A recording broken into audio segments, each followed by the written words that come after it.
Bogies was still short of his ground. It was reminiscent of the bowling ball 1999 World Cup semi-final. Exactly I was going to say, Stephanie. He realised the most conventional way of moving the ball down there was rolling it down the wicket. Basically, if cricket allowed double plays, two batsmen to be run off the same ball, that could have happened right then. That means that Adam Bogies doesn't get a half-century. He obviously made 130 on debut 3 weeks ago. He made a very accomplished contribution in his second test match in the West Indies, which was in Jamaica. He made 40 odd there.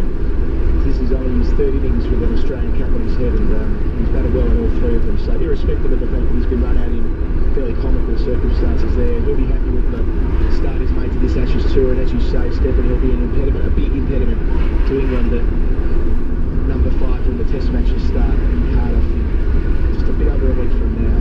Do we need to offer him an apology? We were talking him up, weren't we? Well, it's probably my fault. The jar continuing this time to Marsh, the man who was involved in that run out. He's batting for 2 now, as they say.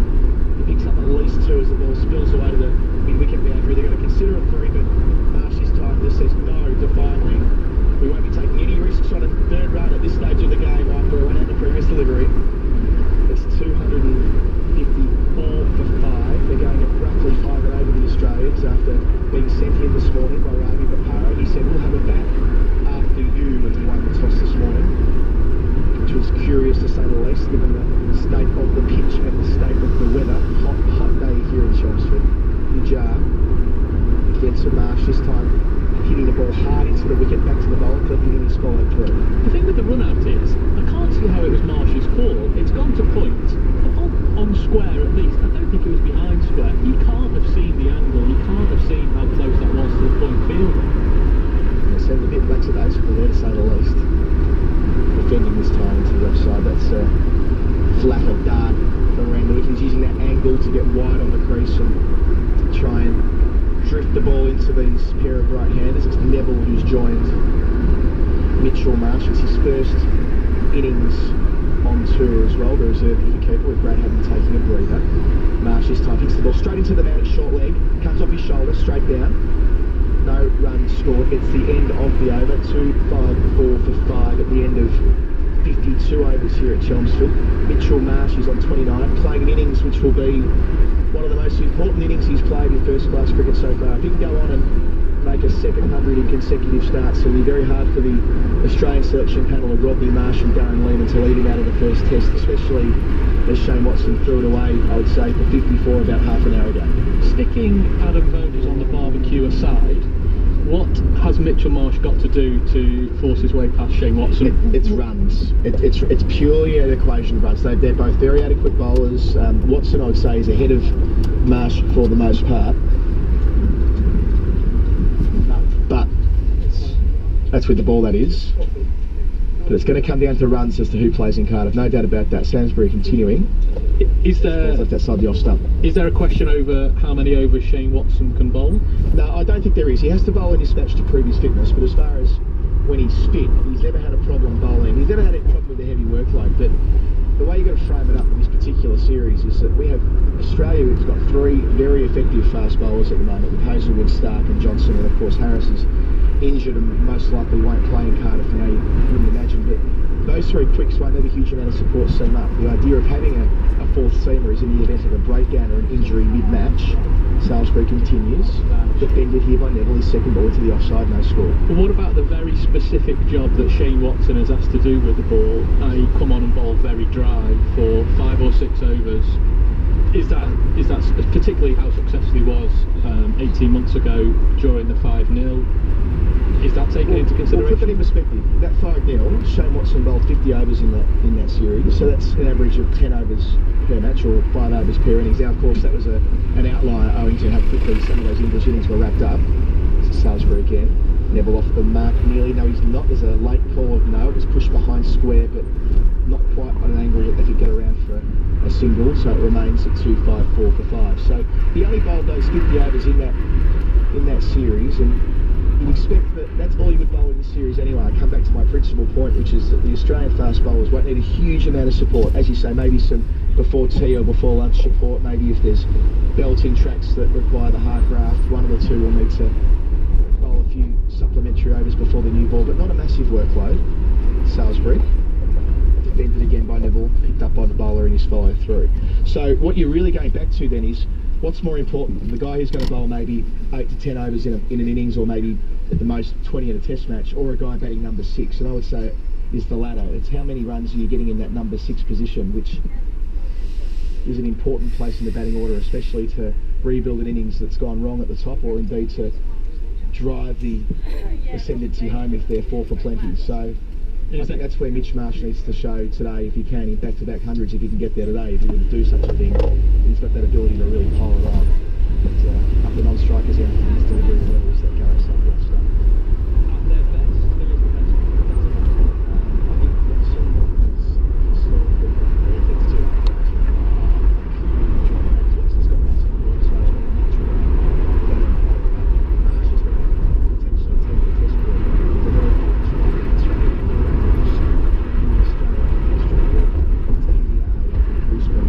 where the score was 5 for not many. He showed he could play very mature longhand in that form of the game. So Salisbury getting let go again outside the off stump, but a card copy delivery of the previous 2, meaning it's the end of the over, and it remains at 245. That man Mitchell Marsh 29 and the reserve wicketkeeper playing his first game on to record the score. Decent stuff from Salisbury. Just in that over there, you saw the bounce he was getting, and Neville was leaving outside the off stump, and you can't help but think the Australia pace bowlers will be looking at that. And okay, it's a hot day and it's forecast to be hot for the rest of the match, but when these Australia pace bowlers get a go on this track, you feel that they may get plenty out of it. The Essex batting lineup is strong. It venture to say that the Australia pace attack is strong. Well, Don Topley was saying to me before the game that when bowling from this end you generate a substantial amount of bounce, and I'm sure they'll be queuing up to bowl, even though it's up the hill, to an end where they're going to get greater carry through to the keeper. This is the left arm orthodox spinner Vijar continuing from the river end. He's defended with his first ball of this over, the 54th of the innings. Seeing this lady with the ice lolly here. Oh, I want one so badly. She's sitting next to the bloke with his shirt on, like next to the all day wondering how long it's going to get his gear off this morning. He's up by about 10 past 11. Second ball's defended into the offside as well. That ice lolly, it's a veritable heat wave.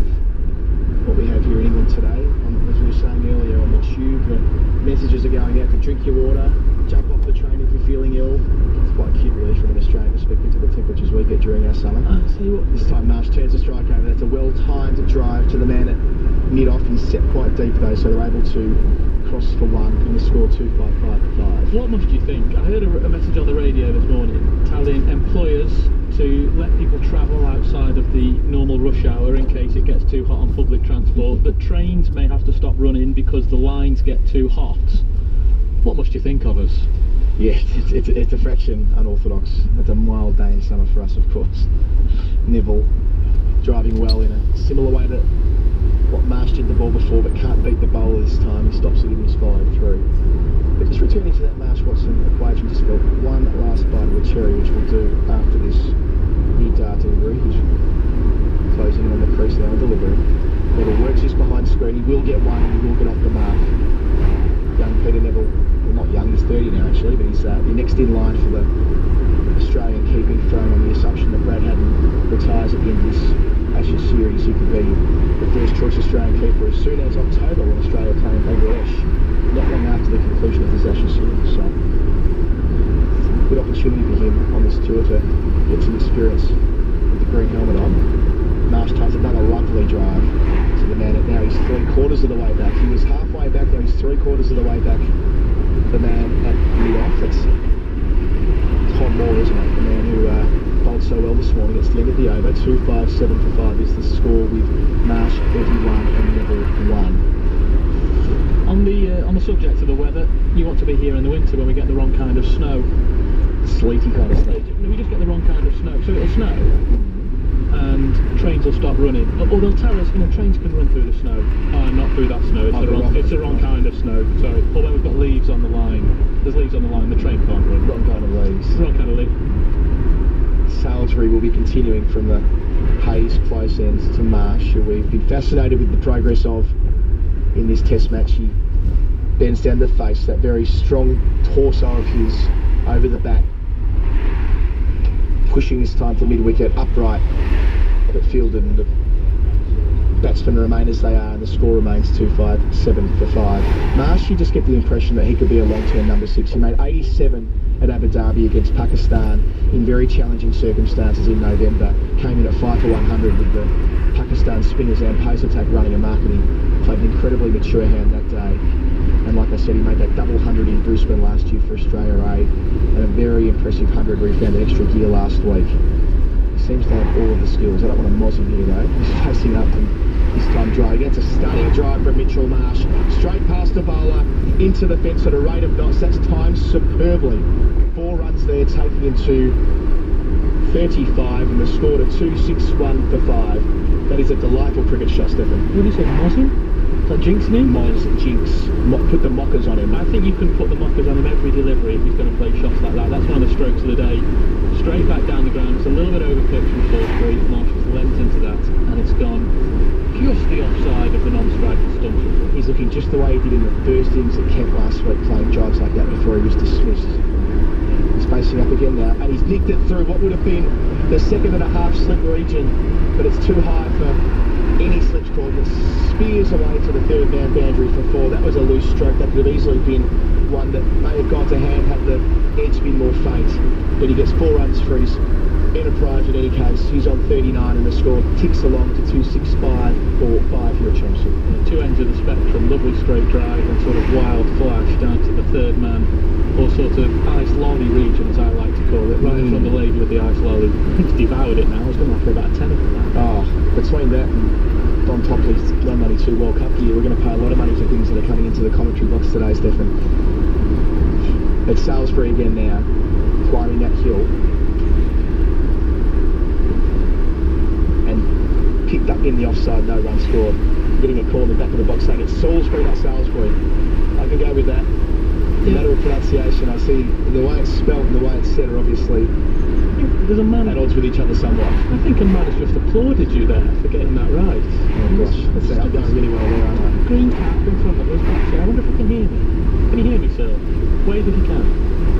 No, he's not. No response. That's okay. Salisbury it is from the Hayes close end, charging in past the umpire, big upright action. Marsh just defends to the man at mid-on, there's no run scored. So it's interesting that both Salisbury and Moore have entered this Essex setup through the clubland, as we were learning earlier. Was it through away? You're an Essex man yourself, aren't you? I'm not, from the north. Oh, you're from the north? You're not part of the expanse of Essex commentary time. I should know from your accent, you're not from Essex, true. I'm from the north. It obviously suggests the strength of the Essex club system, but also I think there is increasingly a lot of players actually getting in that way into quite a number of first class counties actually. Delivering in close to the umpire, Marsh getting his head right over the ball and his elbow pointed straight down to mid-on as he defends to the man there on the onside. There's no run scored. 265 for 5 at the end of that over. It was the 55th, and he is 39 now, Marsh, and Neville is 1. And we have seen today Essex send in the Australians on a lively-ish track, but still conditions you'd expect they would bat perhaps 9.5 times out of 10. And you have to question whether that's in the interest of the English setup not getting an opportunity to keep the Australians in the field. But having said that, I also know there's other considerations like making sure it's a competitive game over 4 days. So I know it's a next topic. Can you imagine New South Wales v England at the SCG in similar conditions? And the coin goes up and down and New South Wales win the toss. Can you imagine them fielding first? The short answer is no, that would almost never happen. The spin of Nijjar is continuing from the river end. He's worked behind square for 2 by Neville, picked up by the sweeper running around from deep backward square leg, returns it to the wicketkeeper, who I believe is a sub with Foster having left the field. Yeah, well, I think Foster's got a finger injury. We've seen Foster in the international circle, haven't we? He played for England about 10 years ago, didn't he? He did. He played a couple of test matches in Australia actually. 02-03, in fact, a very famous memory I have of him. This time, Nijjar's defending for the offside. He, of course, caught the ball off Steve Harmison when Steve Waugh was facing in the second innings of Melbourne in 2002, and no one appealed. Yeah. Steve Waugh smashed it. No one appealed. The keeper, Harmison, has kind of stood there confused. wonder if he still gets discussed about that at Sportsman's Nights and the like, and as Marsh pushes it, as Neville pushes this ball back to the bowler in the jar. I wonder if he still comes up in conversation around these parts. At the time, James Foster looked set for a very long England career. What went wrong? We'll come back to it after this ball. It's worked again around the corner. Neville scores his 4th run the same way that he scored his 1st and his 2nd, working the spinner just back bit of square. The score goes to 268 rather. A broken arm is what went wrong. I think, I may be wrong, but I think he went on tour to India when Alex Stewart decided not to go one year and Foster was the first choice keeper. He looked like he had a very long England career ahead of him. The jar continuing from around the wicket, driven this time by Neville, but it's not going anywhere beyond the bowler. No run is scored. And Foster suffered a broken arm in the nets, which let Stewart back into the side, and then Foster, I don't think, played Test cricket ever again. He may have toured occasionally as a number 2. This ball is worked again. Marsh tries to get it behind square, doesn't get any of it, so the keeper, the sub-keeper, who we don't know the name of, is able to collect it as the over is bowled. We're nearing it on tee here at Chelmsford. The score is 268 for 5. 8 minutes until that interval. The weather is looking still steamy, it's humid outside. You couldn't rule out there being some rain at some stage. A gust of wind comes through the commentary box here, which would suggest there might be a cool change on the way. I'm looking around to Essex locals to give me an indication of whether that's a likely outcome. Are we expecting rain in the afternoon? Wait, no, no response from the back of the box when I asked whether it was going to rain in the afternoon to the locals. Our man with the gloves is Saf Imtiaz. Saf Imtiaz, okay. But yeah, James Foster also played in the World T20 that was held in England, which I think was 2009, and that was the last time he played for England in any format. We're going to persist with Salisbury here, who pulls out of his run-up as he's at the delivery stride. You see a puff of dust where his back foot, his right foot, may have just caught in his final stride, which prevented him from delivering that ball to Peter Neville. So he'll go back to the top of his mark and do it all again for us. James Foster and Chris Reed are two very similar cricketers with very similar stories. There would be a debate across county cricket who is to the best pure glove man in England. He'll be either Foster or Reed. But neither of them have featured much in the England side. That's fascinating. Salisbury this time worked into the onside by Neville. They're going to take 1, turning the strike over. It moves to 269 for 5 with just 7 minutes left until we get our tea break. Both captained their county, both got a stack of runs in the county game, but for whatever reason, possibly a lack of opportunity, neither have had an extended run in the England team. Reed had more opportunities, but as you know, the age of a keeper first and a batsman second is gone. Along came Matt Pryor, latterly Josh Butler, who looks like he will have the gloves for a long time. Looks to be a real force of nature, that Josh Butler. This time Marsh is on the back foot punching to the man at cover. There'll be no score. That Butler innings he played in the one day against New Zealand, this looks like he's the sort of player who can take a game away from you in about half an hour, doesn't he? People have been comparing him to De Villiers or maybe off the order in time, certainly in the one day game, to a number 5. That remains to be seen. That reinforces probably to me why you have the depth to play spinner Rashid. He's been brought into the England squad today. In the announcement earlier this morning, and Trevor Bayliss fronted the media earlier on today.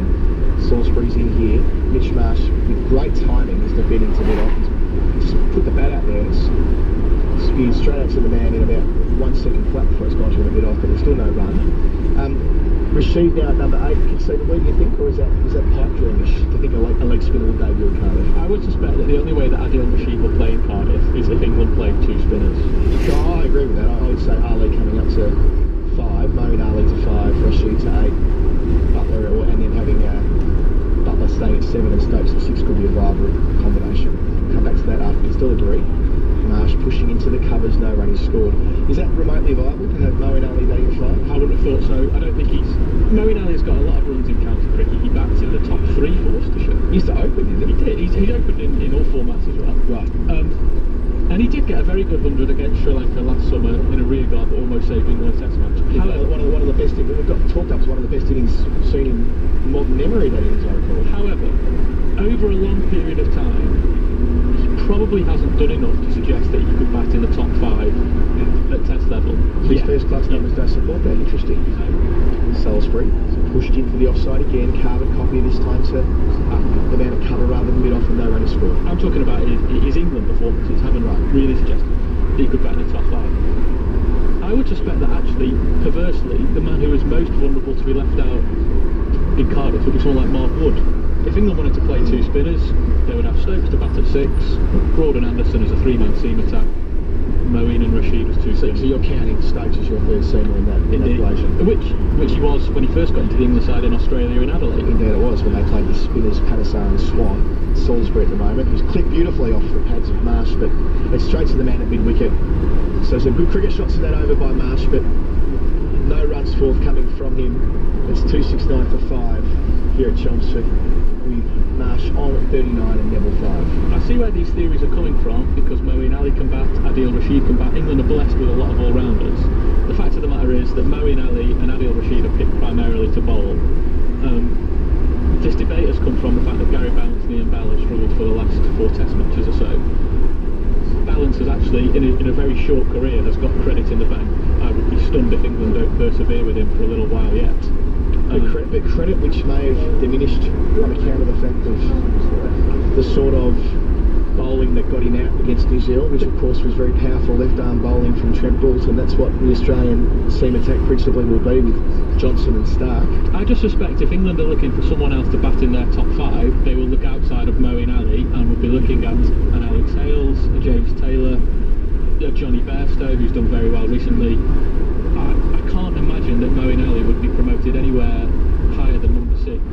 We have a change of bowler coming from the river end. It's Tom Westley. His first ball around the wicket, off spin, levelled it, bends into the offside. So we've got a field which is stacked on the onside now. It's a 3-6 field as a quick perusal, including just a slip, a cover, and a mid off on the offside. On the onside, we have a leg slip, square leg, a mid wicket, a mid on. We'll come back to it in a moment.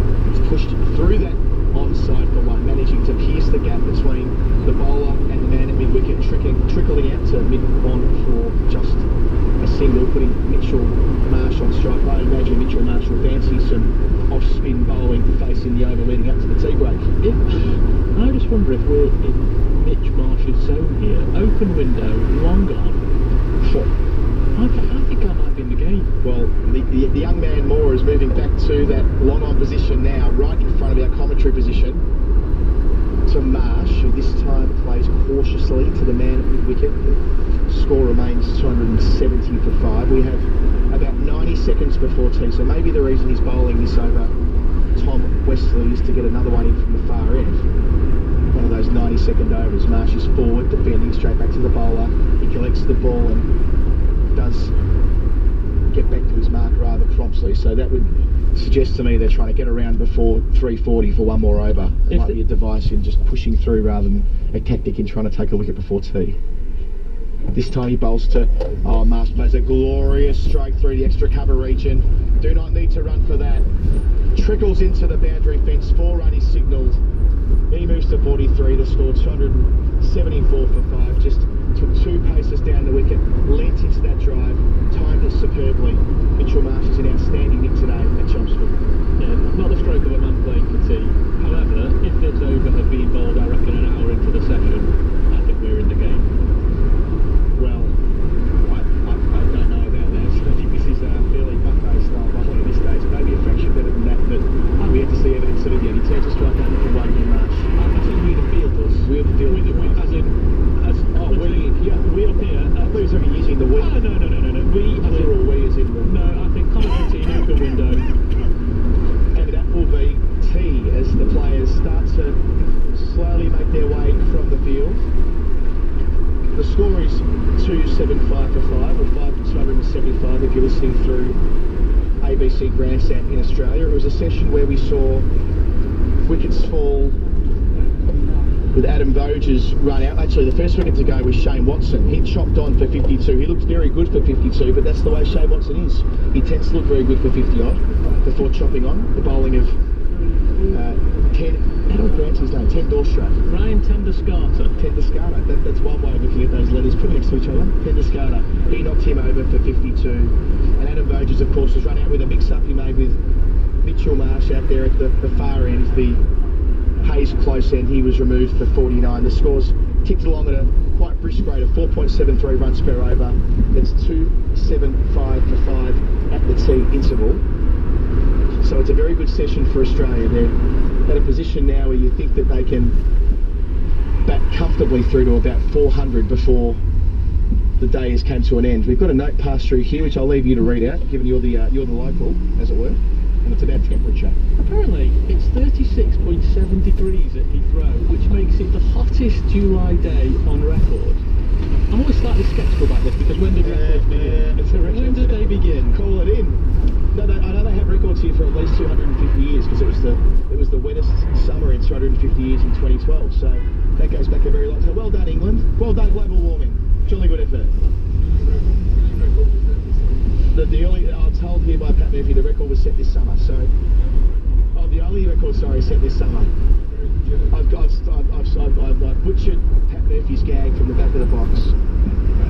But we can tell it's a warm day because the shoots are off here at Chelmsford. Watching the cricket. We've got a man in front of us and he's had his shirt off all day.